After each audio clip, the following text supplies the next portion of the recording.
Excellent, wonderful to be here. Maslow this afternoon, and we are having a beautiful bowl of your creation, Shiraz Grenache 2014 vintage. Fantastic. May I open it for us? Yes, thank you. That would be great. Pleasure.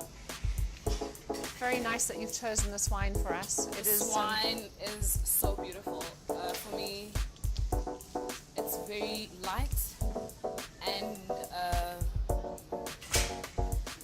quite elegant, huh? Not, it is quite an cool elegant climate. wine, Yeah. and the tannins are there, but they're not intrusive.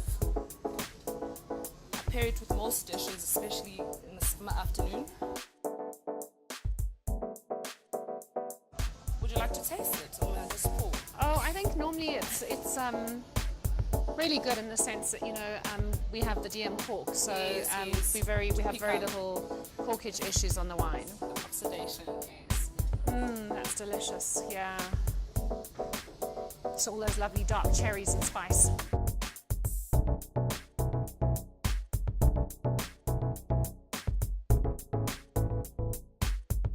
It's got a lot of pepper.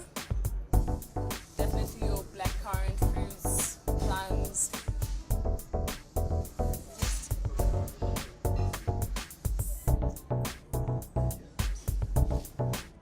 It's quite very smooth. Yeah, lovely tannin structures Lovely. here. The tannins Beautiful are there. fruit coming through as well. And the tannins are not intrusive, but they are there. Yeah, and that's good because you need structure, but you don't. There's a lot of structure, and it's lingering on my palate. It's got a long finish to it. Yeah, but not. It doesn't. Definitely doesn't dry your mouth out. It's kind of like beautiful fruit tannins there. Kind of has a sense of roundness to it. The tannin structure, so they're quite subtle and gentle. Huh? Quite acidic too, I'd say. Yeah, it's got a good natural acidity, which is what you want to clean the palate between mouthfuls of food. Yeah. Definitely pairing this with a sprinkled loin or like pizza.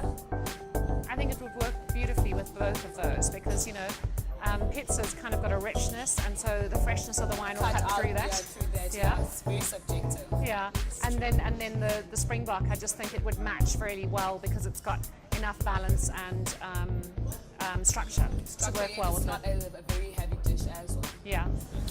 The reason why we chose the Karoo lamb to pair it with this dish because we thought the fat would basically accompany the wine in terms of the acid, which would just cut it off, and it's not a heavy dish. Yes. In terms of like if we pair it with beef, it actually works very well with the Karoo lamb that we're about to have this afternoon. Again, a bit of a vertical pairing, so the freshness of the wine. The freshness of the wine, yes, Cutting through the richness of the dish. Yes. And the spice that we used on the dish is Kwame spice, which is savory, but just on the breast. But the loin just basically is made with garlic and your olive oil, and our accompaniment are carrots and some savory vegetables as well. Fantastic. So Kwame spice is something that I don't know much about. So I'm gonna go and ask Chef. I want a detail on what Kwame spice is. That's something new. That's so interesting. But it's just on the breast. So you're gonna see the dish. It's something very different because it's just different burst of flavors on the dish. So. Fantastic. That's exciting.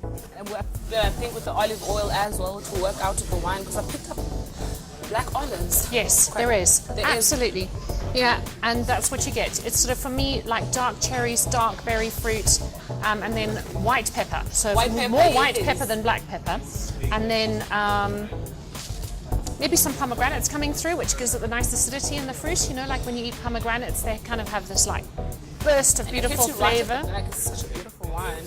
And then black olives are definitely part of it and part of the umami. So it's got lovely savoury elements as well as fresh elements. Yeah. I'm enjoying this. This looks beautiful. So Chef, Kwame spice, that's really interesting, and I don't know enough about that, and I'd like to learn a little bit more about it and how it's used with lamb. So beautiful dish here, and now I'd like you to explain this to me. Okay, shawarma spice is basically what we did was we took all dry spices. Yes. Without salt, so that's tarragon, oregano, mustard seeds, all those dry flavors. We put it in a blender. What we did was we rubbed the lamb breast with it, sous vide for 12 hours, and then pressed it. So what you basically get there is a layer of meat with a shawarma spice on top.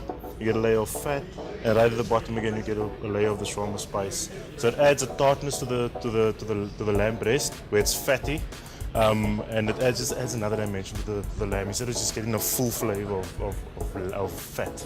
Yes. That's what it is. Yeah. Yes, wonderful. Well, that is so delicious, and I love the use of herbs and spices, and it's something that we've done a lot of work on at Creation. So I want to have a little bit of this to take away. It's okay, so I can show it to my chefs down there in the Cape, because you learn something new every day. It's so exciting. Yeah, thank you. Wonderful. Pleasure. This looks like the most beautiful dish.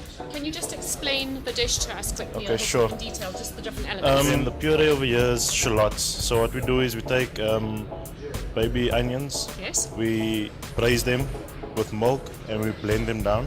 Beautiful. Yeah, that's aubergine caviar with tomato. What we do is we roast the aubergines off, scrape them out with a fork, dice some tomatoes, and then just press it through. Yeah. You have the lamb breast, which is this over here, which I explained with the shawarma spice now. Yes. That is the best end lamb. So what that is the top end of the lamb saddle. We debone the whole lamb saddle and we sous vide this for 12 minutes at 60 degrees. Okay. Yeah. You have a potato fondant, which is crisped nicely. This is garlic nuggets, which we take the whole head of garlic, we roast it off, we pop it out the skin, and we just add breadcrumbs to it. Confit tomatoes, and then it's a lamb jus. Fantastic. That is absolutely gorgeous. And some lovely fresh garden carrots to go with it. Fresh some baby garden carrots. carrots. Yes, that's correct. Wonderful. I look forward to tasting this.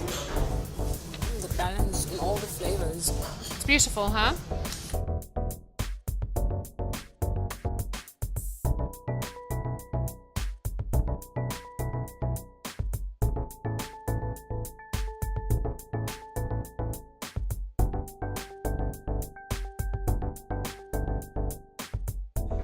Creation for me has potential to be one of the best wine farms in South Africa. I'm not saying it's not, but it's quite relatively still young.